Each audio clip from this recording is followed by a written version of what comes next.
News 18 বাংলায় স্বাগত। News room live নিয়ে আপনাদের সঙ্গে রয়েছি আমি শর্মিষ্ঠা।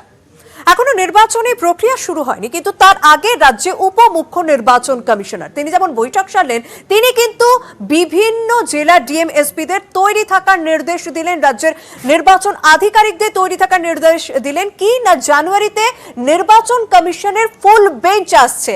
বিস্তারিত জানবো, আমাদের সঙ্গে রয়েছেন প্রতিনিধি সোমরাজ। সোমরাজ, কি বলা হয়েছে এক্ষেত্রে?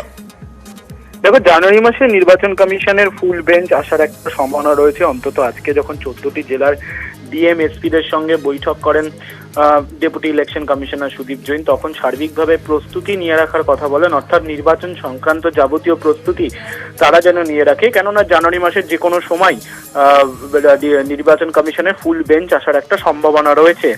একদিকে যেমন এই বার্তা দেওয়া হয়, তার সঙ্গে সঙ্গে রাজ্যের আইন শৃঙ্খলা পরিস্থিতি সম্পর্কেও নির্দিষ্ট বার্তা যায় ডিএমএসপিদের কাছে, এবং সেখানে একদিকে যেমন জেলায় জেলায় আইন শৃঙ্খলার ওপর নজরদারির কথা বলা হয়েছে, তেমনি যদি কোনো রাজনৈতিক দলের প্রার্থীদের প্রচারে কোনো অসুবিধা হয় সেটাও যাতে গুরুত্ব দিয়ে দেখতে হবে, যাতে কেউ অসুবিধার মধ্যে না পড়েন। তবে প্রত্যেকটি জেলার যাবতীয় যা ঘটনা ঘটছে বা তার পরিপ্রেক্ষিতে কি ব্যবস্থা নেওয়া হচ্ছে তা এখন থেকেই যাতে নির্বাচন কমিশনকে জানানো হয়, সেরকমই জেলা শাসক এবং এক্সপিদের বলা হয়েছে। মূলত এই প্রক্রিয়াটি ডিসেম্বর মাসের প্রথম সপ্তাহ থেকেই শুরু করা হয়েছে এবং তা যাতে ত্বরান্বিত হয় সেটি ডিএমএসপিদের দেখতে বলা হয়েছে। তার সঙ্গে সঙ্গে আমরা জানি যে এখন ভোটার তালিকা তৈরি কাজ চলছে। আমি তোমার কাছে আসছি, আমাদের সঙ্গে এই মুহূর্তে রয়েছেন অবসরপ্রাপ্ত বিচারপতি সমরেশ বন্দ্যোপাধ্যায়। স্যার, আপনার কাছে জানতে চাইবো যে এত আগে উপনির্বাচন মুখ্য কমিশনার এবং এখনো পর্যন্ত কোন রকম নির্বাচন পদ্ধতি শুরু হয়নি, তারই মধ্যে জানুয়ারিতে নির্বাচন কমিশনের ফুল বেঞ্চ এই রাজ্যে আছে, মানে এই বিষয়টাকে কিভাবে দেখবেন, ঠিক কি নিয়ম রয়েছে এই বিষয়টা যদি একটু বিস্তারিত বলেন। না, ইলেকশন যখন ডিক্লেয়ার করে ইলেকশন কমিশন, তখন তো আপনারা জানেন যে দ্য প্রসেস স্টার্ট, এবং তারপরে তখন কোন রকম প্রচার সব ডেট দিয়ে দেয়, কবে ফাইল, তারপর প্রচার কতদিন অবধি করতে পারবেন, এবং কোন গভর্নমেন্টের কাজও তখন নতুন অ্যানাউন্স করা যায় না, the moment election process start. কিন্তু সেইতে তো এখনো ঠিক হয়নি বা অ্যানাউন্সমেন্ট হয়নি। আপনার প্রশ্নটা হচ্ছে যে কিন্তু তার আগেই ফুল বেঞ্চ আসছে ইত্যাদি কেন, এইটা কিন্তু কিছু অস্বাভাবিক নয়। তার কারণ ইলেকশন কমিশন বিভিন্ন সোর্স থেকে তো খবর নেয়। এখন নানা রকম অভিযোগ তো বিভিন্ন সব দলই করছে, সুতরাং সেই পরিপ্রেক্ষিতে এটা ফুল বেঞ্চ হয়তো আসেনি, কিন্তু উপনির্বাচন কমিশনার আগে এসছেন, তো এসে গিয়ে দেখেন ল এর সিচুয়েশন, ডিএমটিএম এর সঙ্গে মিট করেন, কারণ এটা খুব একটা ইম্পর্টেন্ট প্রসেস। এর উপর তারপর তো সব বিভিন্ন দলের সঙ্গে একসঙ্গে আলাদা করেও মিটিং করে, কেন প্রশ্ন আসবে ওই সেফলি কন্ডাক্ট করতে হবে ইলেকশনটা, তো সেইখানে ওই খালি এইখানে পুলিশ থাকবে কি বাইরে থেকে কোনো ডিমান্ড আছে কিনা, এইসবগুলো যাবার জন্য ওরা মানে এই পাওয়ারটা কিন্তু আছে। উপনির্বাচন কমিশনার যে এসছেন তিনি দেখুন মিটিং করছেন, কিন্তু এখন ওই স্টেজে আছেন ডিএম এর সঙ্গে পুলিশদের সঙ্গে মিটিং করবেন, এবং যদিও প্রসেস শুরু হয়নি এটাও জানবেন যে এইতে প্রসেস হবার আগেও ইলেকশনটা যে হবে কিছুদিন পরে সেটা তো সবাই জানে, এই প্রসেস কিন্তু করতে পারে, এটা কোনো বেআইনি ব্যাপার না। আচ্ছা, ডিএম এর সঙ্গে নিশ্চয়ই মিট করতে, ডিএম পুলিশের সঙ্গে তো করতেই হবে, কারণ তাদের কাছে খবরগুলো ওরা নিয়ে বোঝবার চেষ্টা করেন যে সিচুয়েশনটা কিরকম, ল অ্যান্ড অর্ডারের কোনো প্রবলেম আছে কিনা, কত যদি আসে প্রয়োজন ইন্ডিপেন্ডেন্টলি খালি এখানকার পুলিশও পারবে কিনা ইত্যাদি ইত্যাদি। এটা তো স্টেপ বাই স্টেপ যাবে। আর আপনি যেটা বললেন যে ফুল বেঞ্চ আসছে, তাহলে তো অবশ্য মানে আমার মত পারে না পারার কিছু নয়, তবে একটু হয়তো বেশি মনে হচ্ছে যে গুরুত্ব দেওয়া হচ্ছে। আচ্ছা, এটা হতে পারে। আচ্ছা, না, এটা একটা হওয়ার সম্ভাবনা আছে এই জন্যে যে গভর্নর কিন্তু হোম মিনিস্টারের কথাতে কিন্তু একটা রিপোর্ট সাবমিট করেছেন, এবং তাতে এটা করতে পারে গভর্নর। অর্থাৎ বলতে চাইছেন যে অতিরিক্ত গুরুত্ব দেওয়া হচ্ছে, যে কারণেই জানুয়ারির মাঝামাঝি ফুল বেঞ্চ, নির্বাচন কমিশনের ফুল বেঞ্চ এই রাজ্যে আসতে পারেন বলে এরকমটাই খবর পাওয়া যাচ্ছে। অনেককে ধন্যবাদ। আমরা কথা বললাম অবসরপ্রাপ্ত বিচারপতি সমর বন্দ্যোপাধ্যায়ের সঙ্গে। আমাদের সঙ্গে রয়েছেন প্রতিনিধি সোমরাজ। তুমি তখন বলছিলে যে আইন শৃঙ্খলার বিষয়টিও আজকে বৈঠকে আলোচনা হয়েছে, তা নিয়েও উদ্বেগ প্রকাশ করা হয়েছে। কি নির্দেশ দেওয়া হয়েছে সেক্ষেত্রে?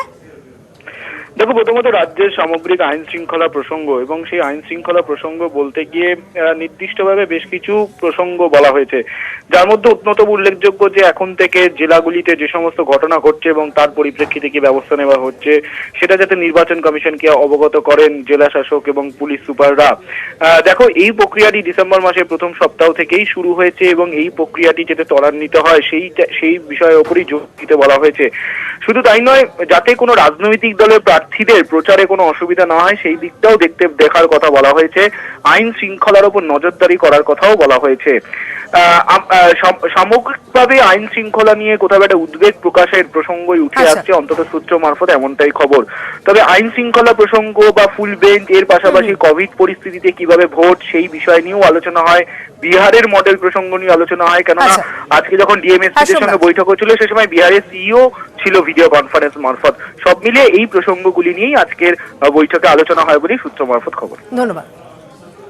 আইপিএস ডেপুটেশনের সংঘাতে নতুন মোড়।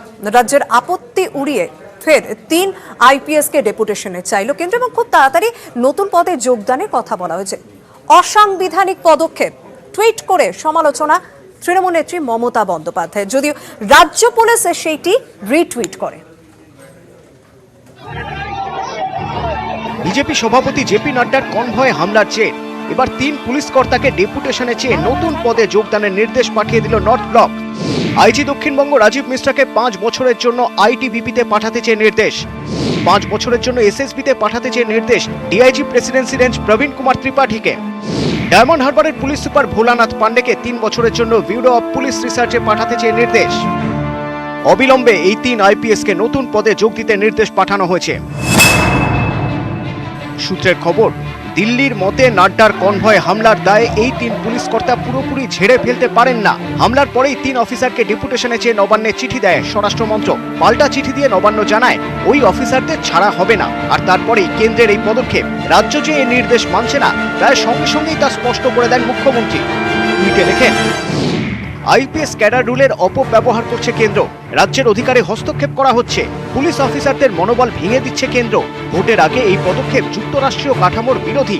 এই কাজ অসাংবিধানিক, গ্রহণযোগ্য নয়। রিমোট কন্ট্রোলে রাজ্য প্রশাসন চালাতে দেব না। অগণতান্ত্রিক শক্তির কাছে মাথা নোয়াবে না বাংলা। 3 আইপিএস বদলি নিয়ে শুরু হয়ে গিয়েছে রাজনৈতিক তরজাও। রাজ্যের ব্যাপারে কেন্দ্রের হস্তক্ষেপ কোনোভাবেই আমরা বরদাস্ত করব না। কেন্দ্র সরকারের হাতে আইএস আইপিএসদের অধিকার থাকে, তারা যে চান ডেকে পাঠান যেতে হবে। মুখ্যমন্ত্রীর সব কিছুতে বিরোধিতা করা একটা অভ্যাস হয়ে গেছে, তাতে কোনো কিছু হবে না। আর যা হওয়ার ছিল সেটাই হয়েছে। সংঘাত চরমে, কিন্তু নিয়ম কি বলছে? একতরফা ভাবে আদৌ কি আইপিএসদের বদলি করতে পারে কেন্দ্র? আইপিএস সার্ভিস রুলে 6 নম্বর ধারায় ডেপুটেশন নিয়ে বিস্তারিত বলা হয়েছে। রুলের 6-এর 1 ধারায় বলা হয়েছে কেন্দ্র এবং রাজ্যের সম্মতিক্রমে ডেপুটেশন পোস্ট নির্ধারিত হবে। তবে ডেপুটেশনকে কেন্দ্র করে কেন্দ্র ও রাজ্য সরকারের মধ্যে মতানৈক্য হলে কেন্দ্রের সিদ্ধান্ত চূড়ান্ত। অর্থাৎ স্টেট ক্যাডারে থাকা কোনো আইপিএস এর সেন্ট্রাল ডেপুটেশনে রাজ্যের ছাড়পত্র আবশ্যিক নয়। সার্ভিস বুক নিষ্কলঙ্ক রাখতে ছাড়পত্রের প্রথা মেনে চলেন অফিসাররা। অর্থাৎ কোনো আইপিএস কবে কোথায় কাজ করবেন তার চূড়ান্ত সিদ্ধান্তের হক স্বরাষ্ট্র মন্ত্রকেরই। কেন্দ্রীয় রাজ্য সরকারি অফিসারদের ডেপুটেশন, প্রমোশন সবকিছু রুলের উপর ডিপেন্ড করে। রুল ছাড়া তো সম্ভব না। রুল বুক যা আছে সেটা অনুযায়ী হবে। 19-এর লোকসভা ভোটের সময় আইপিএস রাজীব কুমারকে এডিজি সিআইডি পদ থেকে সরিয়ে সেন্ট্রাল ডেপুটেশনে পাঠানো হয়। তবে সেটা ছিল নির্বাচন মরশুম, প্রশাসন ছিল কমিশনের হাতে। এই 3 আইপিএস এর ক্ষেত্রে রাজ্য কোন পদক্ষেপ করে সেটাই এখন দেখার। নিউজ 18 বাংলা। এবার আসবো শুভেন্দু অধিকারী প্রসঙ্গে। অনেক আগে মন্ত্রিত্ব ছেড়েছেন, গতকাল বিধায়ক পদ ছাড়লেন, আর আজ তৃণমূলের প্রাথমিক সদস্য পদ থেকে ইস্তফা দিলেন। তৃণমূল নেত্রীকে চিঠি লিখে ইস্তফা দিলেন তিনি। দল ছাড়লেন শুভেন্দু অধিকারী, তার সঙ্গে দলের যে সম্পর্ক সেই সম্পর্কের ইতি। এখনকার সবচেয়ে বড় খবর, শুভেন্দু অধিকারী তার শেষ সম্পর্ক তৃণমূল কংগ্রেসের সঙ্গে, তার শেষ সম্পর্ক সেখান থেকেও তিনি পদত্যাগ করলেন। এই সেই চিঠি যেখানে শুভেন্দু অধিকারী তিনি মমতা বন্দ্যোপাধ্যায়কে চিঠি লিখছেন, সেই চিঠি এক্সক্লুসিভলি আমাদের হাতে এসে পৌঁছেছে এবং সেখানে সরাসরি তিনি লিখছেন যে তিনি পদত্যাগ করছেন এবং শুধুমাত্র দল থেকে না, দলের যে বিভিন্ন পজিশন রয়েছে সেই জায়গা থেকেও তিনি পদত্যাগ করছেন।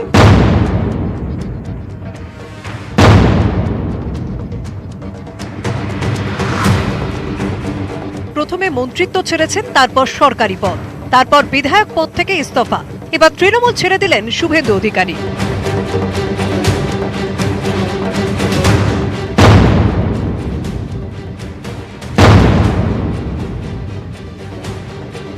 তৃণমূল নেত্রীকে পাঠানো পদত্যাগ পত্রে শুভেন্দু লিখেছেন, সর্বভারতীয় তৃণমূল কংগ্রেসের প্রাথমিক সদস্য পদ থেকে ইস্তফা দিচ্ছি। দল এবং দলের বিভিন্ন শাখা সংগঠনের সমস্ত পদ থেকেও ইস্তফা দিচ্ছি। আমাকে যেভাবে সুযোগ এবং চ্যালেঞ্জ মোকাবিলা করতে দেওয়া হয়েছে তার জন্য ধন্যবাদ। দলের সদস্য থাকাকালীন যে সময় কাটিয়েছি তা চিরদিনই মূল্যবান হয়ে থাকবে। শনিবার মেদিনীপুরে নরেন্দ্র মোদীর সেনাপতি অমিত শাহের সভা, সেদিনই বিজেপিতে যোগ দেবেন শুভেন্দু। ঠিক তার আগে তৃণমূলের সঙ্গে সম্পর্ক পুরোপুরি চুকিয়ে ফেললেন। এবার দেখা হবে লড়াইয়ের ময়দানে।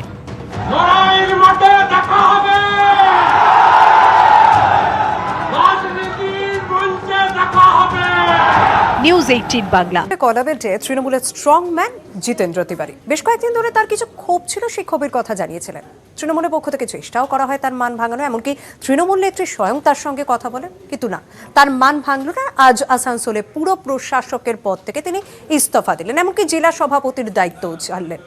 এরপরই তার বিধায়ক কার্যালয়ে তুমুল ভাঙচুর করা হয় বলে অভিযোগ, যার জেরে তিনি তৃণমূল থেকেও ইস্তফা দিলেন।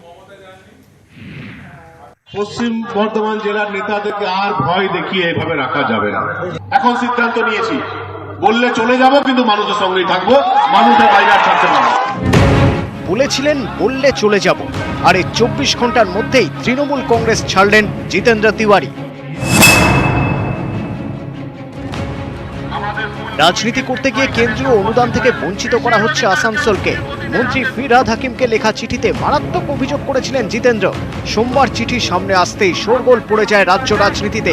এরপর ফিরহাদ হাকিমের সঙ্গে বৈঠক এড়িয়ে যান জিতেন্দ্র। আরও জোরদার হয় জল্পনা।